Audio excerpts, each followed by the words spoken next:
نبی پاک صلی اللہ تعالی علیہ وسلم نے فرمایا، بخاری شریف میں صحیح درجے کی روایت ہے، کریم فرماتے ہیں اگر تم وہ جان لیتے نا جو میں جانتا ہوں، اگر تمہیں اس کا علم ہوتا نا جس کا مجھے علم ہے، تو فرمایا تم رویا کرتے، تمہاری کیفیات اور ہو جاتی۔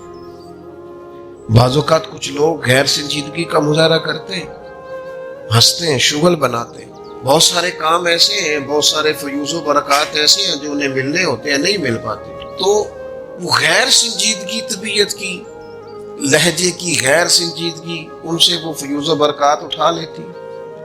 میں دوستوں سے کہتا ہوں، آپ کسی جگہ محفل میں جاتے ہیں، آپ کسی دینی اجتماع میں جاتے ہیں، لیکن رستے میں اگر آپ شغل کرتے ہوئے جا رہے ہیں، ہنستے ہوئے جا رہے ہیں، آپ نے کیا فائدہ حاصل کیا؟ آپ جہاں بھی جا رہے ہیں موبائل آپ کا آن ہے، موبائل دیکھ رہے ہیں، موبائل چلا رہے ہیں، موبائل ہی چل رہا ہے، تو آپ نے کیا سنجیدگی حاصل کی؟ پایا کیا؟ ہر کام صرف موبائل کے سٹیٹس کے لیے کیا؟ تم اگر وہ جان لیتے جو میں جانتا ہوں۔ اصحاب صفا کے پاس قرآن مجید کی کوئی آیت تلاوت کی گئی تو وہ رونے لگے، صحابہ رو پڑتے تھے، اللہ کے خوف سے، خشیت سے رو پڑتے تھے۔ کوئی آیت تلاوت کی گئی، اصحاب صفا رو پڑے، ان کو روتا دیکھ کر حضور بھی آئے اور اللہ کے رسول کی آنکھوں میں بھی آنسو، اور پھر اللہ کے حبیب علیہ السلام نے اس عمل کا اظہار فرمایا۔ حضور فرمانے لگے، جو آنکھیں رب کے خوف سے آنسو بہاتی ہیں نا، ان کو اللہ پھر دوزخ پر حرام کر دیتا ہے، پھر وہ جہنم میں نہیں جائے گا، وہ اللہ کے خوف سے چھلک پڑی، جذبات ابل کر باہر آ گئے۔ سعادت مند لوگ ہوتے ہیں، سعادت مند۔ نبی پاک علیہ السلام نے فرمایا، ترمذی میں موجود ہے، حضور فرماتے ہیں 3 باتیں خوش بختی کی علامت ہے۔ یا رسول اللہ صلی اللہ تعالی علیہ وسلم کون سی؟ ایک تو حضور نے فرمایا اللہ سے ڈرو، اور دوسرا فرمایا بلا وجہ اپنے گھر سے نہ نکلو، اور تیسرا فرمایا اپنے گناہوں پر رویا کرو۔ اگر تمہیں رونا آ جاتا ہے تو یہ سعادت مندی ہے تمہاری۔ مجھے کچھ دوست کہتے ہیں مجھے غصہ بڑا آتا ہے، تو میں کہتا ہوں مجھے بھی بڑا آتا ہے، بڑا آتا ہے، لیکن اپنے گناہوں پر آتا ہے، اپنی غلطیوں پر آتا ہے۔ مجھے زندگی میں جتنا غصہ آیا ہے اپنی کوتاہیوں پر آیا، جہاں جہاں مجھ سے سستیاں ہوئی ہیں مجھے ان پر غصہ آتا ہے، اور جب اپنے آپ پر غصے سے فارغ ہوں گے تو کسی اور پر بھی کر لیں گے۔ ابھی تو ڈھونڈتا پھرتا ہوں اے اقبال اپنے آپ کو، آپ ہی گویا مسافر، آپ ہی منزل ہوں میں۔ میرے عزیز، اگر انسان کو یہ سعادت مندی نصیب ہو جائے، وہ کبھی اپنے مالک کے خوف سے رو پڑے، کبھی اس کی محبت میں رو پڑے۔ مجھے بتائے نا، بچہ جب رو ہی پڑتا ہے تو پھر اماں سارے کام چھوڑ کے متوجہ ہو جاتی ہے۔ لوگ کہتے ہیں وہ میرے پاس آیا تھا تو بس رو ہی پڑا تھا، تو پھر میں کیا کرتا؟ وہ رو ہی پڑا ہے تو معاملہ ختم ہو گیا۔ بچے کی شدید غلطی پر اسے ڈانٹا تھا پر وہ رو پڑا، نرم ہو گیا دل ماں کا، باپ کا، چچا کا، بڑوں کا، چونکہ وہ رو پڑا ہے۔ عزیز بھائی، جب تو بھی رب کی بارگاہ میں رو ہی پڑے گا نا، جب تو اس کی خشیت سے ٹوٹ ہی جائے گا، جب اس کے حضور آ کے عرض کرے گا نا، مالک میں کہاں جاؤں تیری بارگاہ میں نہ ہوں، کہاں جاؤں؟ اعلیٰ حضرت بریلوی رحمۃ اللہ علیہ کے والد تھے، بڑے درد سے دعا کرتے تو لوگ ان سے دعائیں کرایا کرتے، اور عجیب سے نا دعا کے اندر محو ہو جاتے تھے۔ اپنے لفظوں میں بات کروں تو بڑی کھوب کے دعا کرتے سن، بعض بندے رٹیاں رٹائیاں دعاواں کرتے، بس وہ ٹھیک ہے، ہاتھ اٹھا دیے، جو مولانا صاحب کہیں گے ہم بھی، وہ بڑے محو ہو کے دعا کرتے تھے۔ کسی نے ان سے کہا، حضرت اتنی للہیت سے اور اتنی محویت سے اور اتنے ذوق سے دعا کیسے؟ فرمانے لگے، میں نے اپنی بیوی سے طریقہ سیکھا۔ سیکھنے والے سبھی جگہ سے سیکھتے، اپنے بچوں سے بھی سیکھ لیتے، اور جن کا خیال ہونا ہمارے پاس کون عقل آ گئی ہے، وہ بیچارے عقل کو خیر بات کہہ دیتے ہیں، جن کو سارا ہی پتہ ہے انہیں کچھ پتہ نہیں۔ کہتے بیوی سے سیکھا ہے دعا مانگنے کا طریقہ۔ حضرت وہ کیسے؟ فرمانے لگے، اسے کوئی کام تھا مجھ سے، کوئی گھر کا خرچہ تھا، اس نے بتایا خرچہ، میں نے اسے کہا ابھی میرے پاس پیسے نہیں ہیں، آتے ہیں تو دوں گا۔ 2-4 دنوں کے بعد پھر اس نے کہا، اور میں نے کہا تھا گھر کے خرچے کے لیے کچھ پیسے، تو فرماتے ہیں میں نے کہا ابھی میرے پاس نہیں ہے، آتا ہوں تو دیتا۔ عورتوں کی عادت ہوتی ہے بار بار یاد کرانا، کہتے ہیں اس نے پھر یاد کرایا، وہ میں نے گزارش کی تھی کچھ پیسے چاہیے، فرماتے مجھے غصہ آ گیا۔ میں نے کہا تو کیا روز ایک ہی بات کرتی ہے، تجھے کہا ہے نا ابھی پیسے نہیں ہیں، آتے ہیں تو دے دوں گا۔ ہر روز یاد کرانے کا کیا مطلب ہے؟ ایک ہی بات کا رٹا لگایا، پیسے چاہیے پیسے، ٹھیک ہے خرچ ہے، آپ ٹھیک کہہ رہی، پر ابھی نہیں میرے پاس۔ کہتے میں نے ڈانٹ دیا۔ سعادت مند خاتون تھی، حوصلے سے ڈانٹ برداشت کی، تو کہنے لگی غلطی ہو گئی، مجھے نہیں بار بار کہنا چاہیے تھا، آپ تو ناراض ہی ہو گئے، لیکن ایک بات یہ کہنی تھی کہ آپ ہی میرے شوہر ہیں، میں آپ سے نہ کہوں تو پھر کس سے جا کے کہوں؟ آپ سے ہی کہنا ہے نا، میرے آپ ہے نا میرے سر کے تاج، تو کس سے اور کہوں؟ میں اور کسی سے کہوں؟ شیخ فرماتے ہیں میرے ہاتھ میں کوئی چیز تھی، ہاتھ کانپا، وہ چیز گری، چھم چھم میرے آنسو ٹپکے، چھم چھم میں رو پڑا۔ تو خاتون کہنے لگی آپ کیوں روئے، کیا ہوا؟ تو فرمانے لگے مجھے تو رب سے مانگنے کا طریقہ تو نہیں سکھا دیا، جب میں اس کی بارگاہ میں عرض کروں گا نا مالک بڑے دروازوں پہ گیا ہوں کوئی نہیں میری سنتا، بڑے درد کے ساتھ میں نے کہا ہے پر فریاد کو کوئی نہیں پہنچا، اے اللہ تو ہی میرا رب ہے، پھر تجھے نہ کہوں تو کس کی بارگاہ میں جا کے کہوں؟ میں بیمار ہوں اور شفاؤں کے لیے ترس گیا ہوں، میں مقروض ہوں اور جان چھڑانے کے لیے ترس گیا ہوں، میں کمزور ہوں اور سعادت پانے کو ترس گیا ہوں، میں بے کیف ہوں اور سجدوں کی لذت کے لیے بے چین ہو گیا ہوں، میں بے کیف ہوں اور چاہتا ہوں میرا قرآن پاک کی تلاوت سے دل لگے، اور مالک جب توفیق تو دینے والا ہے تو پھر تجھ سے نہ کہوں تو میں کس سے جا کے کہوں؟ نبی پاک صلی اللہ تعالی علیہ وسلم نے فرمایا 2 آنکھیں دوزخ میں نہیں جائیں گی۔ یا رسول اللہ صلی اللہ علیہ وسلم اتنا کرم، وہ 2 آنکھیں کون سی ہیں؟ فرمایا ایک وہ جو اللہ کی راہ میں رات جاگتی رہی، کسی سرحد پر پہرا دیا، کوئی ڈیوٹی کی، کوئی خدمت کی راہ خدا میں، جو آنکھیں بیدار رہی راہ خدا میں، دوزخ میں نہیں جائیں گی۔ اور دوسرا فرمایا جو رب کی یاد میں رو پڑی، جس سے خشیت آئی، جو ڈر گیا، پر ڈرا اللہ کے، آنسو فار سیل نہ ہو، کوئی اداکاری کا ماحول نہ بنائے، وہ اس طرح نہ ہو رو رو کے دعا، رکت انگیز دعا، اور فلاں کیا بات، فلاں کے بڑا رلایا اور فلاں میں بڑا درد تھا اور فلاں کے آنسو نکل آئے اور پیر صاحب کی بلا رو ہی پڑے، فار سیل نہ ہو چیزیں، اداکاری نہ ہو، اس کی طبیعت پر پورا اثر ہو۔ اور جب خشیت کے ساتھ وجود کانپتا ہے، وہ کسی نے کہا تھا کہ آنسو قربت کا سبب ہوتے ہیں، جب آپ کی روح کسی کی روح سے ملتی ہے تب آنسو نکلتے ہیں، جب تو اللہ سے پورا جڑ جاتا ہے نا، جب رسول کائنات کی بارگاہ سے تیری پوری توجہ لگ جاتی ہے، پھر آنسو بن کر دل تے پہاڑ پوے جس ویلے ادو پہاڑ بناون اکھیاں، بے درداں محبوباں دے سارے ناز اٹھاون اکھیاں۔ عزیز دوست، جب آپ پورے طور پر جڑ جاتے ہو، یارو کتنا روئے ہیں مسلمان اقوام متحدہ کے سامنے جا کے، کتنی قراردادیں پیش کی تم نے سلامتی کونسل میں، حتیٰ کہ مسلمانوں کے جو امیر ملک تھے ان کی تنظیمیں بنی، کوئی مسلمانوں کی داد رسی کو نہیں پہنچا۔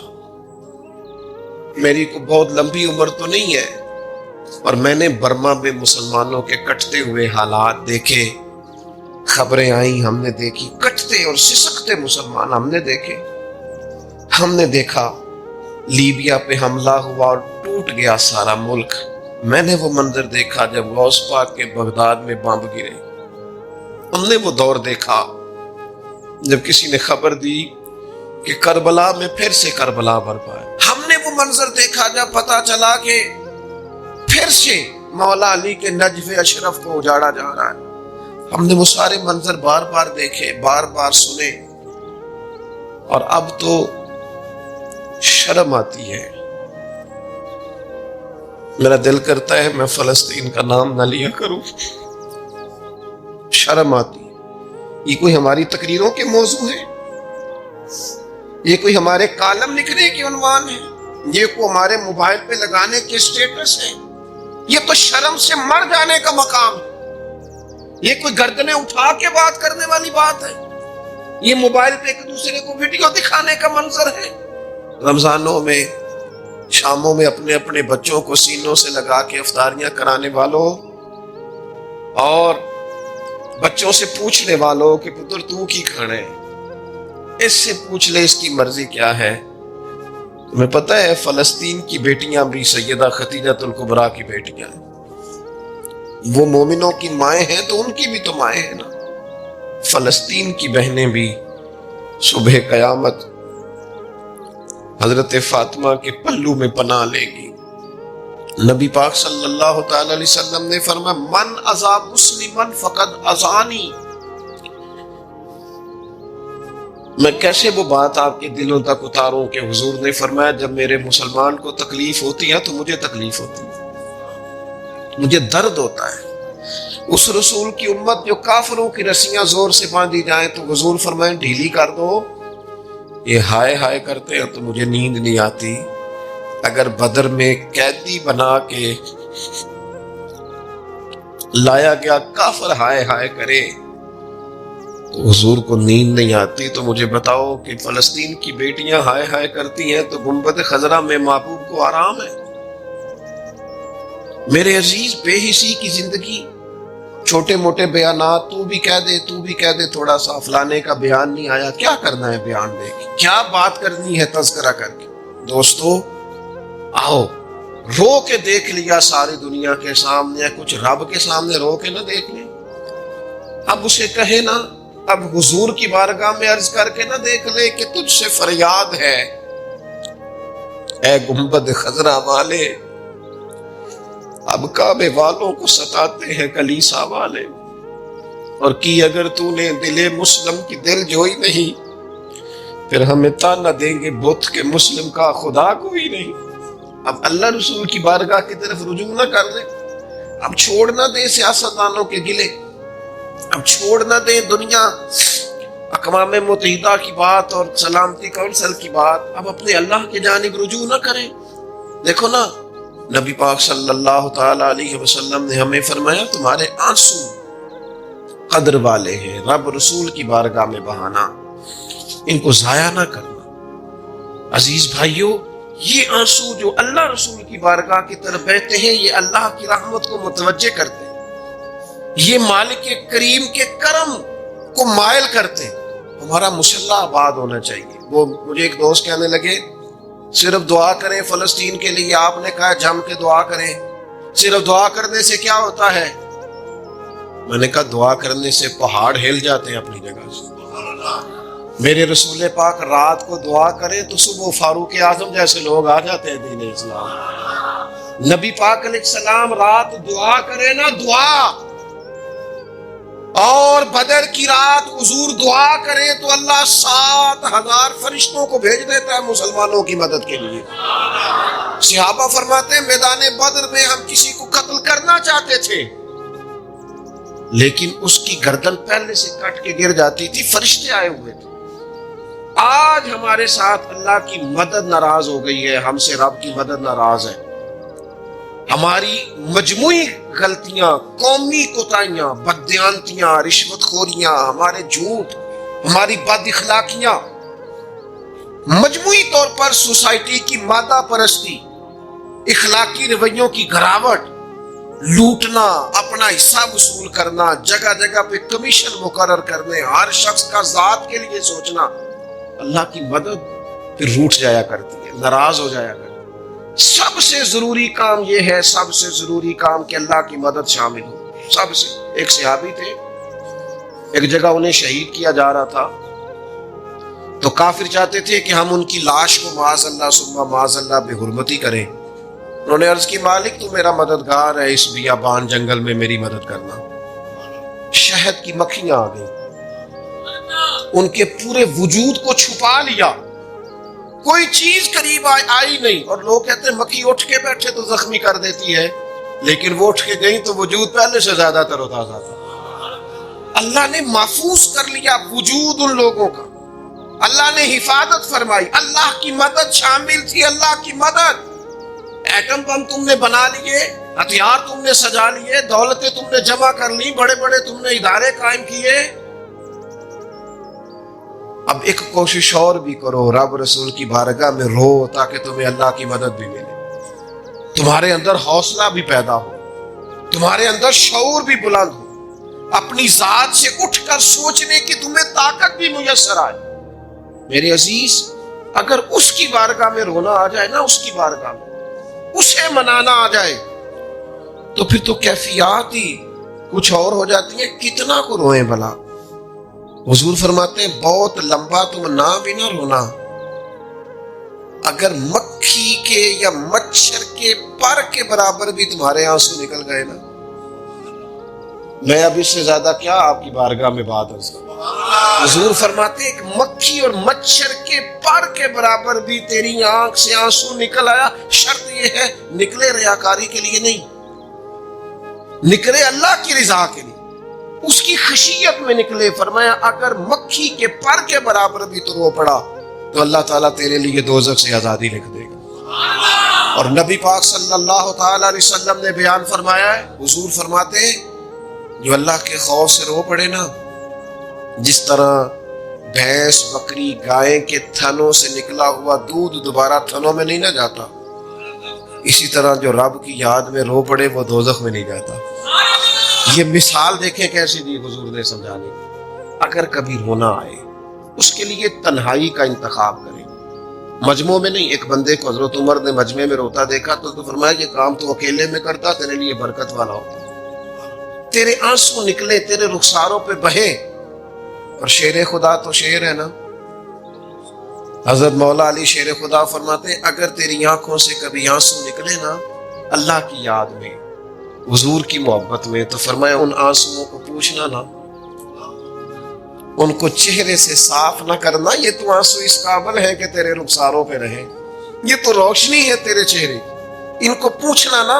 حضرت علی رضی اللہ تعالیٰ عنہ نصیحت کرتے ہیں انہیں رہنے دے، یہ آنسو بڑا قیمتی ہے، یہ نکلا تیری آنکھ سے ہے پر کسی کا ہو کے نکلا ہے، نکلا تیری آنکھ سے ہے پر کسی کے لیے نکلا، نکلا تیری آنکھ سے ہے پر اس نے تجھے بتایا ہے کہ تیرے وجود میں، تیری دھڑکنوں میں، تیرے جذبات میں کسی اور کا بھی حصہ ہے.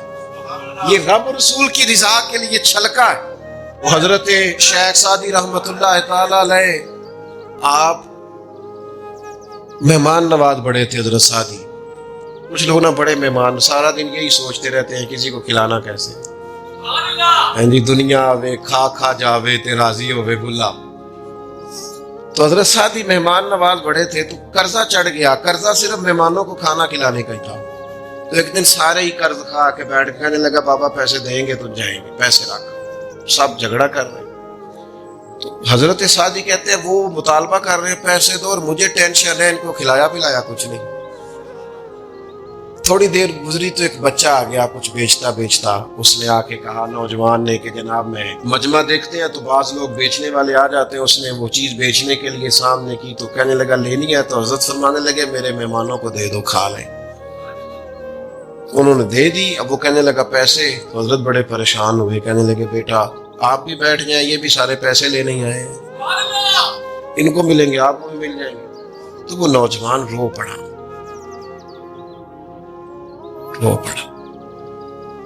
کہنے لگا حضرت صاحب میں تو یتیم ہوں، بہنیں اور ماں انتظار کر رہی تھی. حضرت بڑے پریشان ہوئے، یہ کیا ہو گیا؟ فٹافٹ سوچنے لگے کہیں سے بندوبست ہو اور اس کو میں فارغ کروں. وہیں بیٹھے تھے کہ ایک عقیدت مند نذرانہ لے کے آیا. ڈھیر سارا نذرانہ پیش کیا. حضور میرا دل کرتا ہے، اور حضور کا فرمان ہے جو بن مانگے ملے وہ اللہ کی طرف سے، اسے قبول کرو جو بغیر چاہت کے آئے. تو اس نے نظر پیش کی تو وہ ڈھیر سارا نذرانہ تھا. حضرت نے جن کے پیسے دینے تھے سب کو دیے، اس کو بھی دیے، سب قرضے ادا کر کے بھی تھوڑے سے بچ گئے. تو ایک بندہ صاحب دل تھا، کہنے لگا حضرت ہم بڑے دنوں سے آ رہے تھے، پیسے نہیں مل رہے تھے، آج کیسے مل گئے؟ فرمانے لگے تم میں کو رونے والا کوئی نہیں تھا، ایک بھی رونے والا ہو تو باقیوں کا کام بھی سنو نا. حدیث ہے بہقی شریف میں, حضرت حیثم بن مالک رضی اللہ تعالیٰ عنہ فرماتے ہیں نبی پاک علیہ السلام خطبہ دے رہے تھے, تقریر فرما رہے تھے, حضور کی باتیں دلوں کے میل کچیل اتارتی چلی جا رہی. فرماتے ایک شخص نبی پاک علیہ السلام کے سامنے بیٹھ کر حضور کی گفتگو سن رہے تھے, وہ رو پڑے. ساری گفتگو چھوڑ کے نبی پاک صلی اللہ تعالی علیہ وسلم کی توجہ اس شخص کی طرف ہو گئی. ہوا کیا ہے؟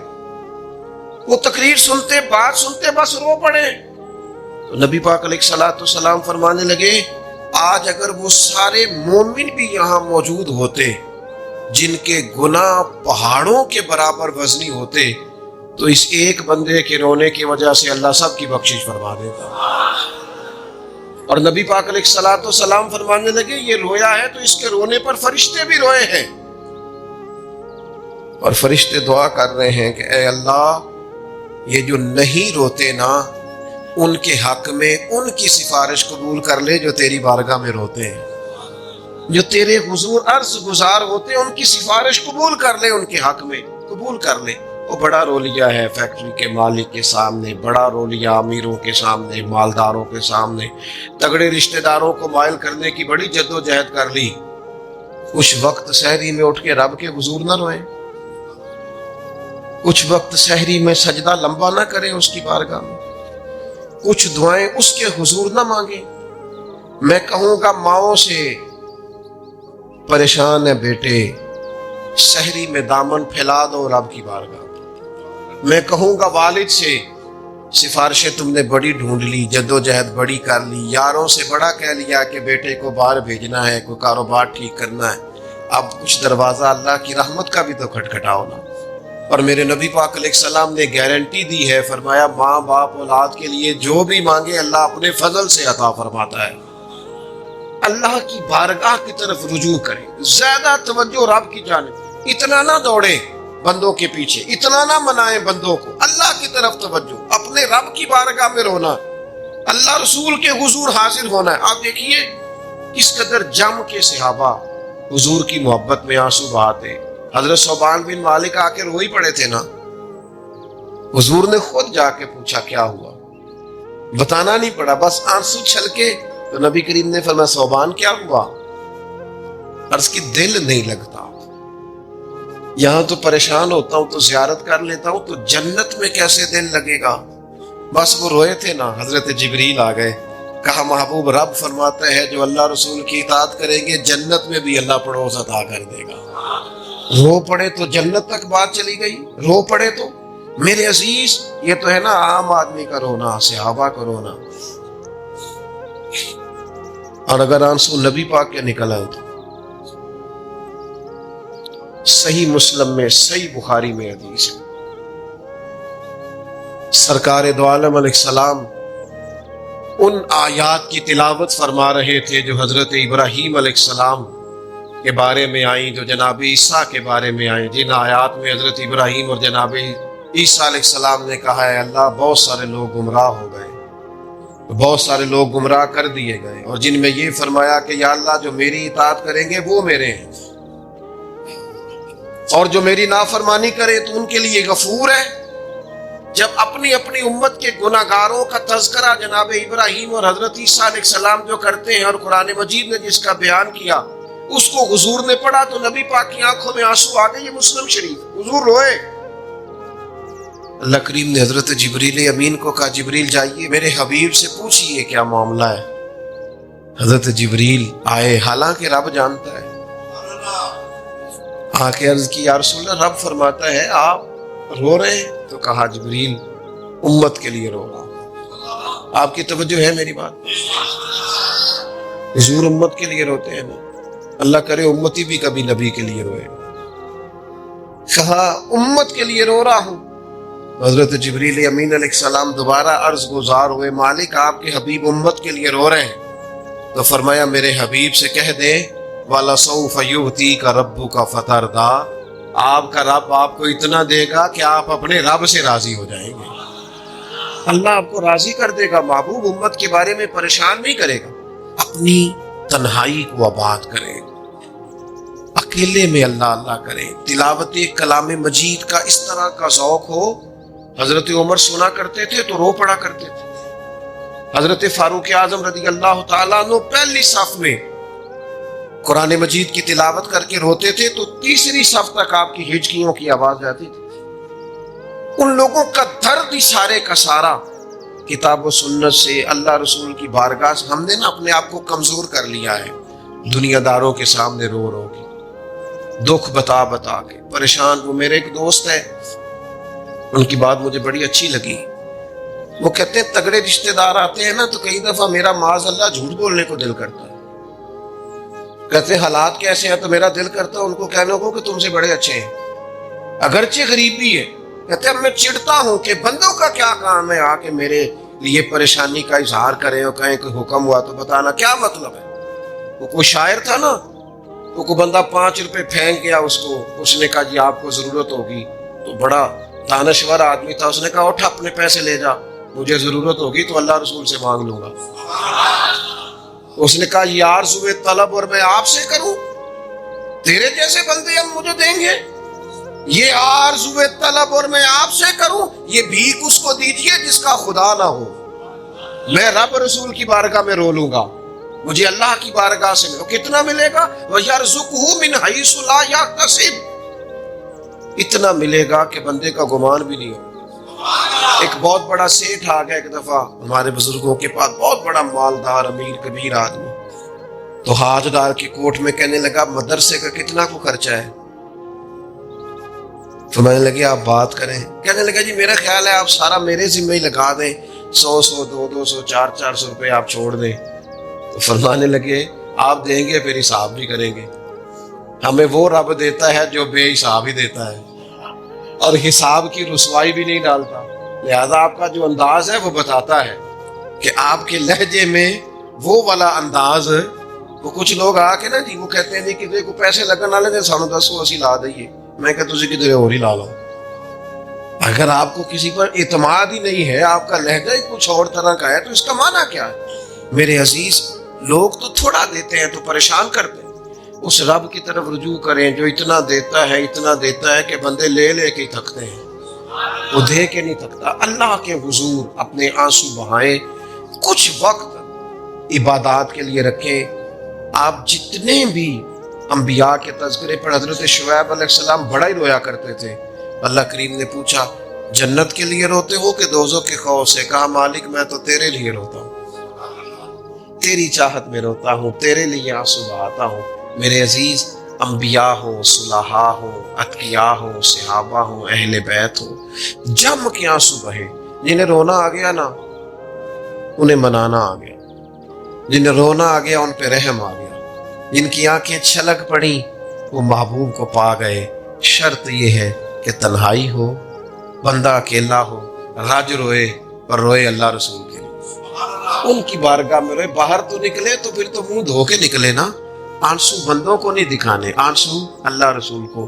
میری آپ سے درد سے گزارش ہے، میں نے جیسے کہا نا دعائیں بڑا انقلاب برپا کرتی ہیں، ایک رات صرف میرے کہنے پر 2 رکعتیں نماز پڑھیں، پھر استغفار پڑھیں 70 بار، پھر اتنا ہی حضور کی بارگاہ میں درود و سلام عرض کریں، پھر رج کے روئے، اللہ سے عرض کریں اللہ اس وطن کے حالات بھی بدل دے، اللہ امت کے لیے بھی آسانی کر دے، اللہ تعالیٰ فلسطین کے مسلمانوں کے لیے خیر فرما دے۔ ہم اگر اجتماعی طور پر اور انفرادی طور پر اپنے رب کی بارگاہ میں دعاؤں کا رشتہ مضبوط کریں گے نا تو وہ بڑا ہی کریم ہے۔ جب اتنے سارے لوگوں کے ہاتھ اٹھتے ہیں نا، میں یہاں بھی کئی دفعہ لمبی دعا کرتا ہوں جمعے کے بعد، سوچتا یہ ہوں اتنا بڑا مجمع ہے، ہزاروں لوگ ہیں، تو ہو سکتا ہے کسی ایک نیک آدمی کی آمین سے کئیوں کا بھلا ہو جائے، کئیوں کی تو جم کے دعائیں کریں، اپنا رشتہ اپنے رب سے مضبوط کریں۔ اقبال کہتے ہیں خیرت نے کہہ بھی دیا لا الہ الا اللہ تو کیا حاصل، دل و نگاہ اگر مسلمان نہیں، دل و نگاہ اگر دل و نگاہ، دل اور آنکھ، دل و نگاہ اگر مسلمان نہیں تو پھر کچھ بھی نہیں۔ دل سے پوچھ وہ مومن ہے کہ نہیں، تیری پیشانی تو اللہ کی بارگاہ میں جھکتی ہے، تیرا وجود تو جھکتا ہے، دل سے پوچھ اس کا کیا حال ہے۔ یہ تعصبات ان کو پھیلایا جاتا ہے، اس پر محنت کی جاتی ہے. ہم گروہ پرست ہوتے جا رہے ہیں معاذ اللہ حق پرست ہونے کی بجائے. ہمیں گروہ میں نہیں بٹنا، ہمیں حق دیکھنا ہے کدھر ہے، حق کا سفر کرنا ہے. قرآن مجید سورۃ المائدہ آیت نمبر 8 اللہ کریم نے فرمایا یا ایھا الذین آمنوا کونوا قوامین للہ شہداء بالقسط، اے ایمان والو اللہ کے حکم پر خوب قائم ہو جاؤ اور انصاف کے ساتھ گواہی دو. اللہ کے لیے قائم ہو جاؤ، کھڑے ہو جاؤ، انصاف کے ساتھ گواہی دو. قرآن مجید کا انداز دیکھیے گا سمجھانے کا. فرمایا وَلَا يَجْرِمَنَّكُمْ شَنَآنُ قَوْمٍ عَلَىٰ أَلَّا تَعْدِلُوا، کسی قوم کی دشمنی تمہیں وہاں نہ لے آئے کہ تم انصاف چھوڑ دو. دشمنی اختلاف اپنی جگہ پہ اور انصاف اپنی جگہ پہ. سامنے دشمن بھی ہو تو کرنا تم نے انصاف ہی ہے. جب ترازو پکڑنا ہے تو تولنا تم نے. یہ میرے رب کا ارشاد ہے، یہ قرآن پاک ہے. کسی قوم کی دشمنی تمہیں انصاف سے نہ روک دے. اعدلوا، عدل کرو. واقرب للتقوی، یہ پرہیزگاری کے زیادہ قریب ہے. نماز، روزہ، حج، زکوٰۃ یہ تو عبادت ہے، لیکن پرہیزگاری کیا ہے کہ تم عدل کرو، انصاف والے ہو جاؤ، ترازو صحیح کرو. واتقوا اللہ، اللہ سے ڈرو. ان اللہ خبیر بما تعملون، بے شک اللہ کو تمہارے کاموں کی خبر ہے. اللہ کو پتہ ہے. کسی کو پتہ نہ بھی ہو تو اللہ کو پتہ ہے کہ تم فیصلے اپنی جماعت دیکھ کے، گروپ دیکھ کے کرتے. ہمیں نہ پوری طرح قائل کیا گیا. نہیں ہم نے دیکھنا ہوتا کہ سچ کدھر ہے، نہیں ہم نے غور کرنا ہوتا کہ حقیقت کیا ہے. بس یہ کہ بات میری برادری کی ہے، بات میرے قبیلے کی ہے. یہ ہمارے دیہاتوں میں یہ ہوتا تھا کہ وہ جو لڑائی ہوگی نکلو جی نکلو. نکل گئے، ڈنڈے اٹھا لیے، پکڑ لا اسلحہ، پہنچ گئے، لڑنا شروع کر دیا. جا کے پوچھا بھی نہیں کہ بھئی ہمارے لڑکے کی غلطی ہے کہ سامنے والے کی غلطی ہے. وہ جی ہم نے نا غلطی کسی کی بھی ہو، ہم نے تو سپورٹ کرنی ہے، وہ ہمارا لڑکا لڑ پڑا ہے. بھئی آپ پہلے پوچھیں، آپ پہلے اس پر غور کریں حق کدھر ہے. اس عصبیت سے بچیں. نبی پاک صلی اللہ علیہ وسلم نے فرمایا جس نے کسی کو کسی گروہ کے نام پہ بلایا اس نے جاہلیت کے لیے بلایا. وہ جاہلانہ لڑائی لڑ رہا ہے جو عصبیت پہ، گروپ پہ، برادری کے نام پر آگے نکلا ہوا. اب تو پیران عظام، مذہبی جماعتیں وہ کہتی ہیں صرف ہم ٹھیک ہیں. نہ کریں یار، آپ امت میں نئی امت تو نہ قائم کریں. ان کو رسول اللہ کا غلام بنائیں. ان کو آپ مختلف جگہوں پہ نہ تقسیم کریں. آپ اہل حق صحیح العقیدہ لوگ، خدا را اپنے ذہن کو بڑا کریں، وسعت سوچوں میں لائیں. گروہ بندی کی سوچ پیدا کرنا، سطحی سوچ پیدا کرنا.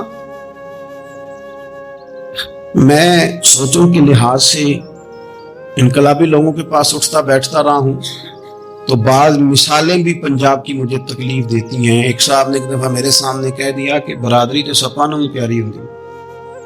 میں کہتا مطلب یہ سپاں والا کام ہے کیا؟ مطلب سطحی سوچ آپ نے پیدا کی ہے. ابھی بھی یہ رٹا ہے. یہ جو گروہی تعصبات ہیں نا، یہ تو بندے کو حق سے دور لے جاتے. گروہی تعصب، گروہ کا تعصب، یہ تو حق سے دور لے جاتا ہے. میرے عزیزو، تعصبات سے اوپر اٹھ کے دیکھیں.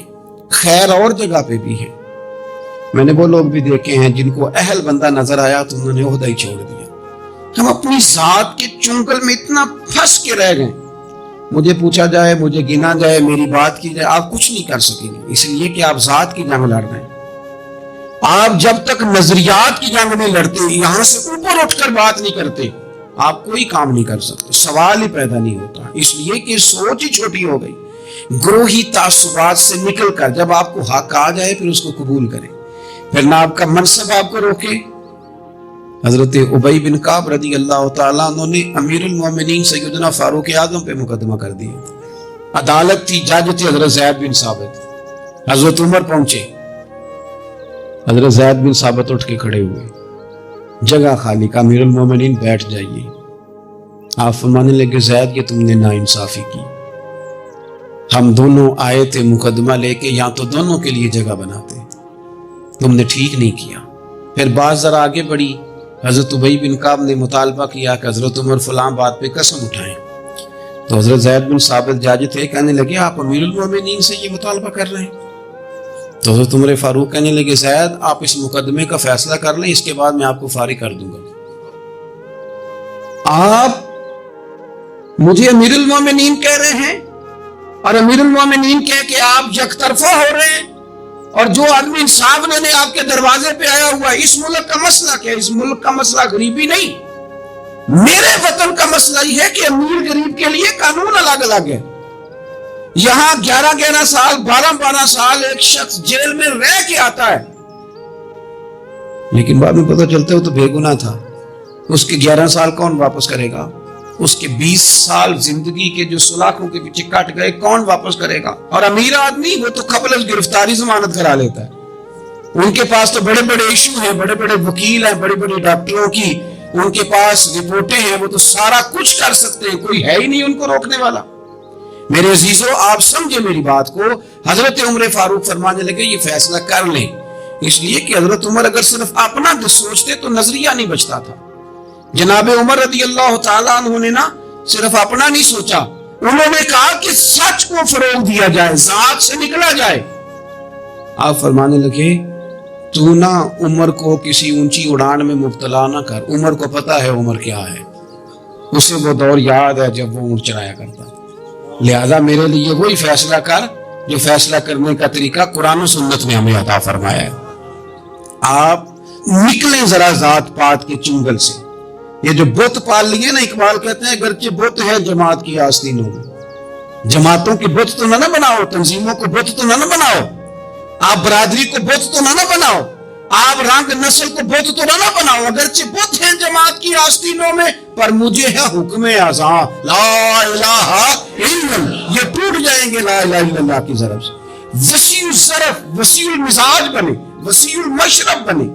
آپ کبھی بھی سوچوں کو اتنا محدود نہ کریں کہ آپ کسی ایک ابہام کا شکار ہو کے ہی ساری زندگی گزار دیں۔ کیا مسئلہ تھا عرب کے لوگوں کو؟ مسئلہ کیا تھا؟ صرف اتنا، ایک عجیب روایت ہمیں ملتی ہے سیرت کی کتابوں میں، میرے نبی پاک صلی اللہ تعالی علیہ وسلم نا رات کے وقت پہاڑ کی چوٹی پہ بیٹھ کے قرآن پاک کی تلاوت کرتے تھے۔ حضور نا رات کے وقت قرآن پاک کی تلاوت کر رہے تھے، نبی کریم تلاوت کر رہے تھے،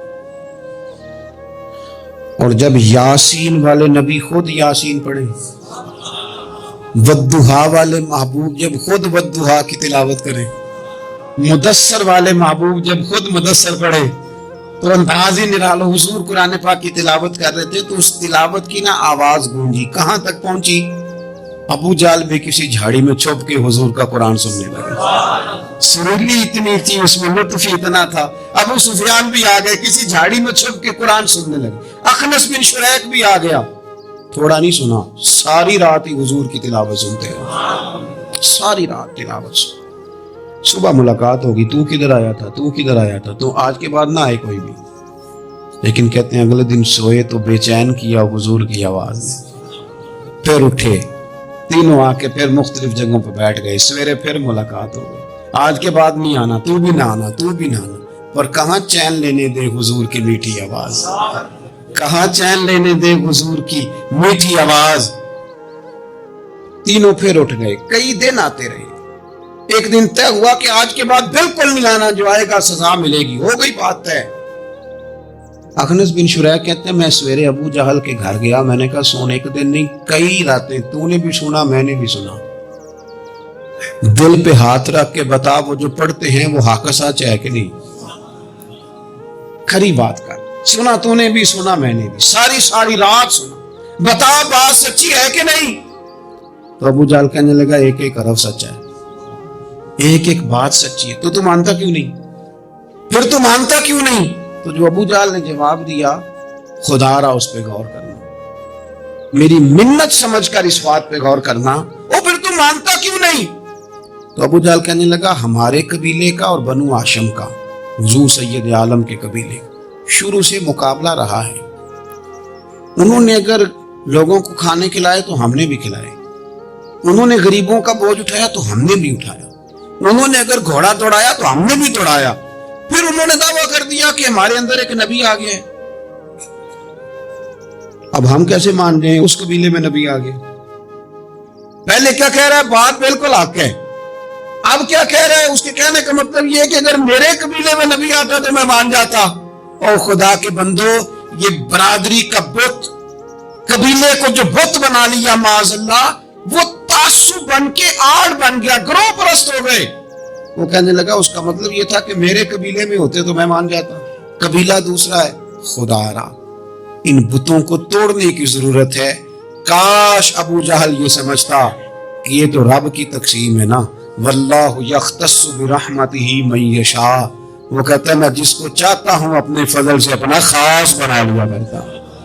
لیکن یہ گروہی تعصبات، قرآن مجید آپ دیکھیں نا تو یہودیوں کے بارے میں اللہ فرماتے ہیں چونکہ تورات میں بھی حضور کی شانیں، زبور میں بھی حضور کی شانیں، انجیل میں بھی حضور کی شانیں، ہر جگہ اللہ نے اپنے حبیب کے تذکرے کیے. رب کریم فرماتا ہے محبوب یہ جو یہودی ہیں نا، یعرفونہ کما یعرفون ابناءہم. قرآن مجید کے الفاظ پہ غور کیجیے. کہا محبوب یہ آپ کو اس طرح جانتے ہیں، اس طرح پہچانتے ہیں جس طرح کوئی اپنے بیٹے کو پہچانتا ہے. جڑواں بچے ہوں نا، جڑواں شکلیں بھی ایک جیسی ہوں تو اور کوئی پہچانے نہ پہچانے، باپ اور ماں پہچانتے ہیں کہ یہ فلانا ہے، اور یہ ان کو پتہ چلتا ہے. کہا محبوب جس طرح یہ اپنے بچوں کو پہچانتے ہیں نا، اس طرح آپ کو جانتے ہیں. لیکن وہ کہتے پتہ کیا تھے؟ وہ کہتے تھے کہ ہم وہ والی وحی مانیں گے جو ہم پہ آئی ہے، جو بنی اسرائیل کے نبی آئے ان کو مانیں گے. یہ چونکہ حضرت اسماعیل علیہ السلام کی اولاد میں سے ہے رسول رحمت صلی اللہ علیہ وسلم، لہٰذا نہیں مانیں گے. وہ جو گروہی تعصب تھا نا، قبیلے کا تعصب گروہی، وہ لے ڈوبا. وہ تورات پڑھ کے بھی، انجیل پڑھ کے بھی، بلکہ وہ لوگوں کو کہا کرتے تھے رسول آنے والے ہیں، رسول آنے والے ہیں، رسول آنے والے. لیکن حضور آ گئے حضرت ابراہیم کی اولاد میں سے، حضرت اسماعیل کی اولاد میں سے. انہوں نے کہا جی وہ تو ہمارے قبیلے میں ہوتے تو ہم مانتے. میں نے بھی غور کرنا ہے، آپ نے بھی غور کرنا ہے. یہ سوچیں تو یہودیوں کی ہیں کہ فلانا میرے قبیلے سے ہو تو پھر مانتا ہوں، فلانا فلانی جگہ ہو تو. یہ تو سوچ ہماری نہیں، ہمارے اندر کیسے آ گئی؟ ہم نے کس دبدبے سے اپنے بچوں کو یہ بات سکھائی کہ تو فلانے چودھری کا بیٹا اور فلانے کمی کے بیٹے سے تو کھیل رہا ہے؟ یہ سوچ پیدا کیسے ہوئی؟ کون تھا جو یہ سوچے لایا؟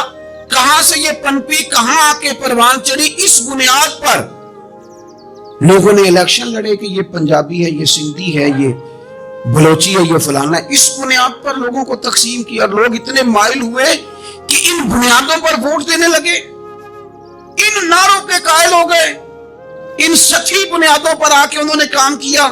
دیکھیں میں کہہ چکا ہوں کہ ہر قوم کے رسم و رواج سے اختلاف نہیں، لیکن وہ قوم تعصب کا شکار اور اپنے علاوہ کسی کو جانے ہی نہ.